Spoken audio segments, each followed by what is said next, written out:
सभी लोगों को नमस्कार। आज की बड़ी मुख्य खबर सुनने के लिए तैयार हो जाइए क्योंकि आप देख रहे हैं सीबीडी न्यूज। चलिए बढ़ते हैं अपने खबरों की तरफ।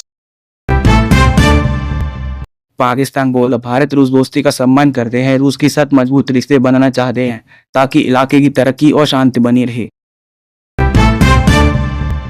रूस भारत को सस्ते यूराल तेल और S-400 मिसाइल देगा। 2018 में डील हुई थी, अब तक 3 सिस्टम मिल चुके हैं और मिलेंगे।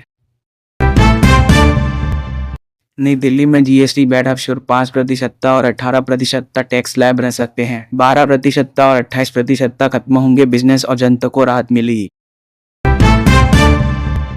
एडवर्ड प्राइस बोले, ये पुतिन का युद्ध है। ट्रम्प सहयोगी की मोदी युद्ध टिप्पणी गलत। भारत से दोस्ती के लिए हम 0% टैरिफ रखते।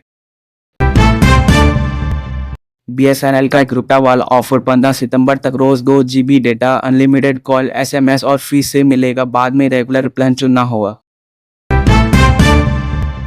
दिल्ली सरकार 17 सितंबर से 2 अक्टूबर तक मोदी के जन्मदिन पर सेवा पखवाड़ा मनाएगी। अस्पताल, योजनाएं, स्वच्छता अभियान और 150 मंदिर शुरू होंगे। ट्रंप बोले, भारत ने हार्ले डेविडसन बाइक पर 200% टैक्स लगाया। इस कारण कंपनी भारत में बिक्री नहीं कर पाई और यहाँ प्लांट लगाना पड़ा। भारी बारिश से उत्तर भारत में तबाही। दिल्ली NCR में रेड अलर्ट। स्कूल कॉलेज बंद। यमुना जलस्तर बढ़ा।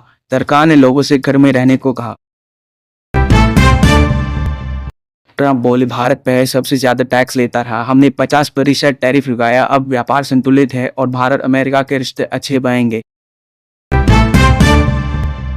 यूपी कैबिनेट ने 1607 करोड़ निवेश को मंजूरी दी। देवरिया, शाहजहांपुर, गौतम बुद्ध नगर और फर्रुखाबाद में उद्योग लगेंगे। बीर संयंत्र फर्रुखाबाद में बनेगा।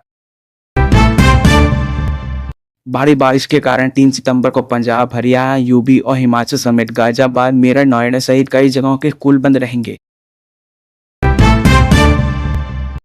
अखिलेश यादव ने चुनाव आयोग पर तंज कसा। एक्स पर पोस्टर डाला, रिजमिल का चुनाव आयोग कितने में मिलेगा, मुझे प्रधानमंत्री बनना है।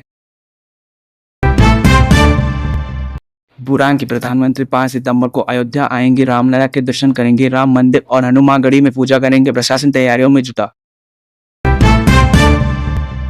योगी सरकार 44,000 से अधिक होमगार्ड और 2,314 प्लाटून कमांडर भर्ती करेगी। अब भर्ती लिखित परीक्षा से होगी। चुनाव से पहले भर्ती पूरी करने का लक्ष्य।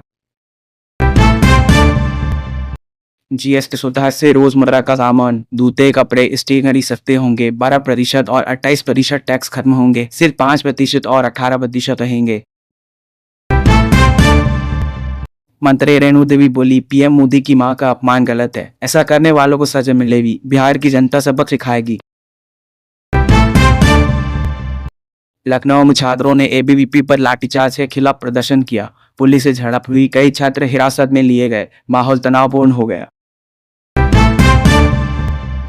मूडीज रिपोर्ट, ट्रंप की टैरिफ नीति से अमेरिका मंदी में जा सकता है। फैक्ट्रियों को नुकसान हो रहा है और लाखों नौकरियां जा रही है। 2015 से 19 रिपोर्ट में महिलाओं में कैंसर ज्यादा लेकिन मौतें कम। पुरुषों में मुंह का कैंसर सबसे आम। पूर्वोत्तर राज्यों में कैंसर के मामले ज्यादा। उत्तर भारत में बाढ़ से तबाही। पंजाब, हिमाचल प्रभावित। 1200 से अधिक गांव डूबे। दिल्ली में बाढ़ अलर्ट। पहाड़ों से मलबा गिर रहा, लोगों को खतरा। ट्रंप के सलाहकार बोले, रूसी तेल से भारत को फायदा है। लोगिन ने कहा, भारतीय संस्कृति भौतिकवाद को नकारती है, सावधान रहना चाहिए। सपा सांसद धर्मेंद्र यादव बोले, मोदी सरकार की विदेश नीति गड़बड़ है, अमेरिका के दबाव में सही जवाब भी नहीं दे पाई है। नॉर्थ सेंट्रल रेलवे सब ट्रेनों में AI CCTV लगाएगा। जनरल और स्लीपर कोच में 6 कैमरे। निगरानी बढ़ेगी और यात्रियों की सुरक्षा सुनिश्चित होगी। अफगानिस्तान में भूकंप से 1,400 से ज्यादा मौतें, 3,250 घायल। भारत ने 21 टन राहत सामग्री भेजी और आगे भी मदद करने का वादा किया। CM योगी बोले, यूपी को डीप टेक में अग्रणी बनाएंगे। AI, साइबर सुरक्षा, सस्टेनेबिलिटी जरूरी है। अब 75 जिलों में साइबर थाने खोले जाएंगे। भाइयों बहनों, ये थी आज की सबसे बड़ी खबरें। ऐसे ही हर दिन की खबर पाने के लिए सीबीडी न्यूज को सब्सक्राइब करें और बेल आइकन को दबाएं, जिससे आप तक खबरें तुरंत पहुंचे। धन्यवाद।